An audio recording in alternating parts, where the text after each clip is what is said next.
So on this episode of Love It or Leave It, I'm going to be reviewing the CoverGirl Outlast 3-in-1 foundation. And excuse me, my bottle is really messy.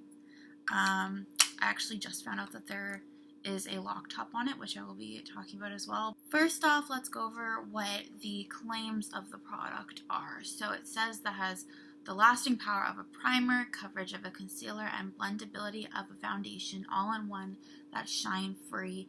And it also has an SPF of 20 for sunscreen. In this product, I'm a 905 Ivory. When it came to picking my color in this foundation, I didn't find it to be too difficult in comparison to some products. They have somewhere like 14 different colors to choose from, which isn't a lot, but I think that it balanced pretty evenly. But I did find that putting it on, you put it on and it looks almost white initially, or very light, and when it dries it darkens, but not darkens like oxidizes or anything like that. It just, I find, takes 5 minutes or so to adjust to the actual color, and then from there it stays. It doesn't oxidize like I've heard some people say. Once it's on my face, it doesn't change throughout the day. It doesn't oxidize like some do. It doesn't turn orange. It just darkens to what it should be. I definitely have combination skin. I have very oily patches, especially in my T-zone, but I do get very dry, especially this time of year and in the winter and whatnot.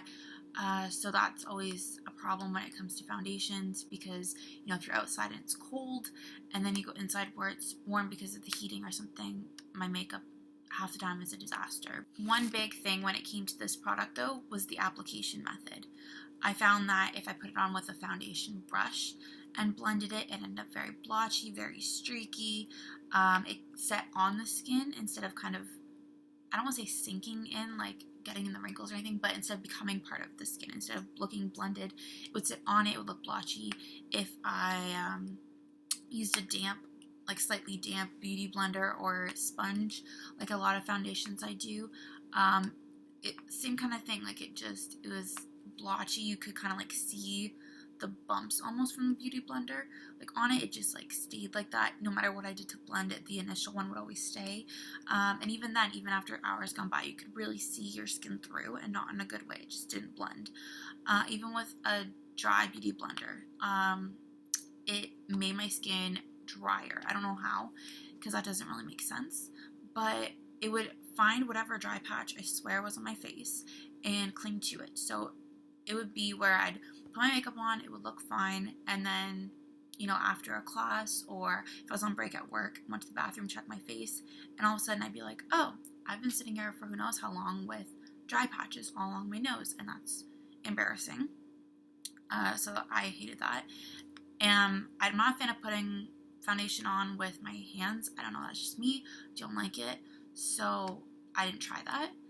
And I was getting really frustrated. I don't want to give up on the product. I want to try to find some way before I completely wrote it off. So I did find recently that if I take it, pump it on my hand, put dots like on my face, and then blend it in with a beauty blender, then it used more product. For some reason, I would use almost twice as much product, but it worked. It didn't, it wasn't cakey like the other one seemed to be. The other methods were all cakey. This kind of, it sunk in better, it looked better, it blended. So I guess it's kind of use more product, you go through it quicker, but it does look better. I do still, even with that method, get dry patches. I don't like that about the product. It just seems like no matter what I do, I can't get away from them. Whereas other methods or other products, I never really have that problem. In regards to the product being like a primer, a concealer, and a foundation, I did find that to be true. I mean, I would still put a bit of under eye concealer and whatnot on. I didn't need a primer, so that's true. It held up. The foundation was really good in the sense of the actual product itself, I guess. It had really long lasting power. Didn't get shiny, even when I was oily. It'd be a little bit, but manageable.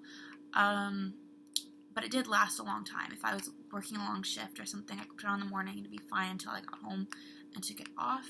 Since they're trying to market the product as kind of an all-in-one solution, I believe they're trying to say it's full coverage.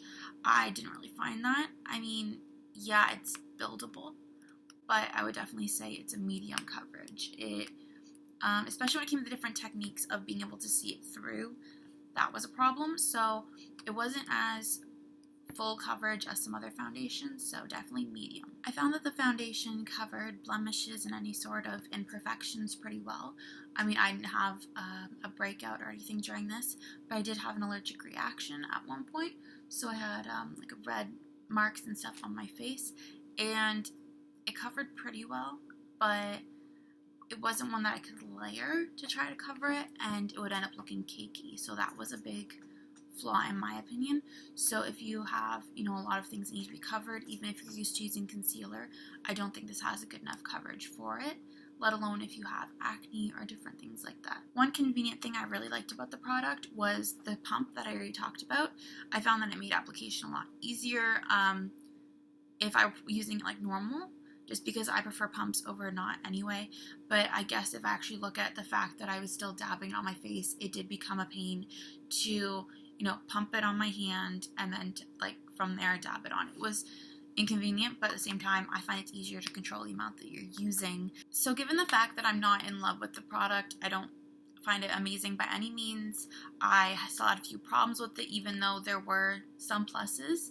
I would definitely say leave it, but at the same time, test it for your skin, because my skin has a unique experience, it seems, compared to a lot of people's. So if you have dry skin, leave it. Don't go near it. It won't be good for your skin. If you have normal to oily skin, give it a try. I mean, drugstore products, that's what they're fun for. They're fun to experiment with, right? So yeah, leave it. If you have dry skin, that's what I say, but I definitely wouldn't love it by any means. So that's it for this review. I hope that that wasn't too confusing. I know I was kind of flip-flopping on the pros and cons, but that's normal reviews, right? You have a different opinion on different things, and I thought that it was good to kind of give a full opinion. But thanks for watching today, and stay tuned for a future video. Subscribe so that you get notified when I finally post one. Okay, thanks guys. Bye.